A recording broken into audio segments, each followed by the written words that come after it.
It is an extremely complicated story, but the Australian Broadcast Corporation did the initial report.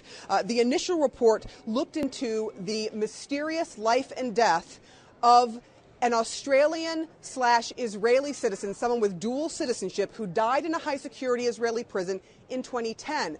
The case has been cloaked in secrecy ever since, Jim. For example, nothing's been revealed about why he was arrested in the first place. First, 2 years ago, international media referred to him as Prisoner X because nobody knew his name. Now, the ABC investigative report said that Prisoner X was actually Ben Zigir, a man who emigrated to Israel, held an Australian passport, and had been recruited, it said, by Israel's spy agency Mossad. Now, since his arrest in 2010, the Israeli government has kept local journalists in Israel from reporting anything about the story through its censorship laws, which can be used when the military believes the information could benefit the enemy or harm the state of Israel.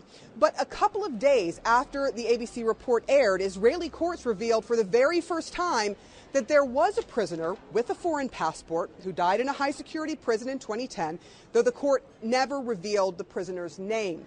Now, just so you know, Zigir died in 2010. He was in a high-security prison. His body was sent back to his family in Australia. He reportedly committed suicide by hanging, but there are questions swirling about is how was he able to hang himself in such a high-security monitored prison cell? A cell, by the way, that is said to be similar to that of the man who assassinated Israel's prime minister in 1995.